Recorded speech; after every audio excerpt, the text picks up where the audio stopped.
দক্ষিণ পশ্চিম বঙ্গোপসাগরে একটি সিস্টেম অবস্থান করছে, যা আগামী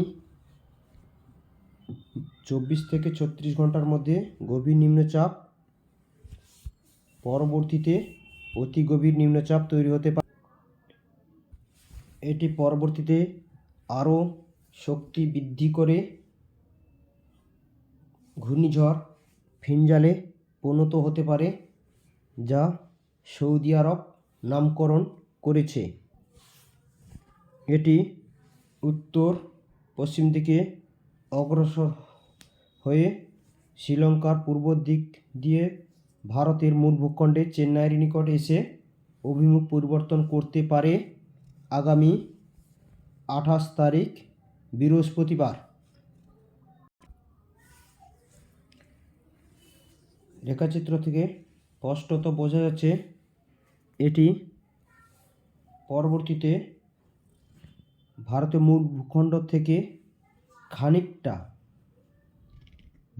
জলপথে সাগরের মধ্য দিয়ে উত্তর পূর্ব দিকে অগ্রসর হয়ে বাংলাদেশের দিকে যেতে পারে। পশ্চিমবঙ্গের যত নিকটে আসতে পারে, যার সম্ভাবনা মাত্র 30%, তত পশ্চিমবঙ্গের উপকূল ভাগে প্রভাব পড়তে শুরু করবে ঘূর্ণিঝড় ফিনজালে। এর প্রভাবে আগামী 30 তারিখ শনিবার ও 1 ডিসেম্বর রবিবার, এই 2 দিন পশ্চিমবঙ্গের উপকূল ভাগে, বিশেষ করে পূর্ব মেদিনীপুর ও দক্ষিণ 24 পরগনা, পশ্চিম মেদিনীপুরের কিছু অংশ, কলকাতার কিছু অংশে হালকা থেকে মাঝারি সাথে 1-2 পশলা সম্ভাবনা থাকছে। আমন ধান চাষি ভাইদের উদ্দেশ্যে বিশেষ সতর্কতা বলা যায়, আপনারা অবশ্যই বৃহস্পতিবার থেকে সোমবারের মধ্যে কাটা ধান মাটিতে ফেলে রাখবেন না।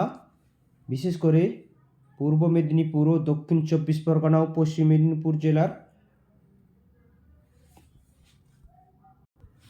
দক্ষিণবঙ্গের বাকি অংশে এই সিস্টেমের প্রভাব বলতে মেঘলা আকাশ সাথে 1-2 ফোঁটা বৃষ্টির সম্ভাবনা থাকছে। যেহেতু এখনও ঘূর্ণিঝড় তৈরি হয়নি, তাই এই পূর্বাভাস পরিবর্তনশীল।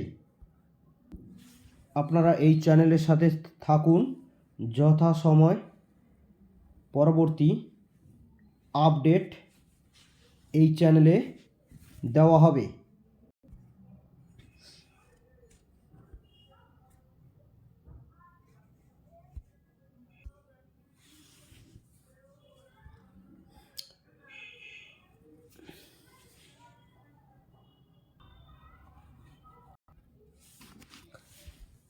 আজ থেকে আগামী শুক্রবারের মধ্যে দক্ষিণবঙ্গে সর্বোচ্চ তাপমাত্রা 28 থেকে 29 ডিগ্রি সেন্টিগ্রেড, সর্বনিম্ন তাপমাত্রা 18 থেকে 15 ডিগ্রি সেন্টিগ্রেড থাকতে পারে। বায়ুপ্রবাহ উত্তর পূর্ব দিকে বইতে পারে 10 থেকে 15 কিলোমিটার বেগে। বৃষ্টি নেই, তবে আংশিক মেঘাচ্ছন্ন ও সকালের দিকে হালকা থেকে মাঝারি কুয়াশা সাথে ধোঁয়াশা কিছু কিছু এলাকায় থাকতে পারে।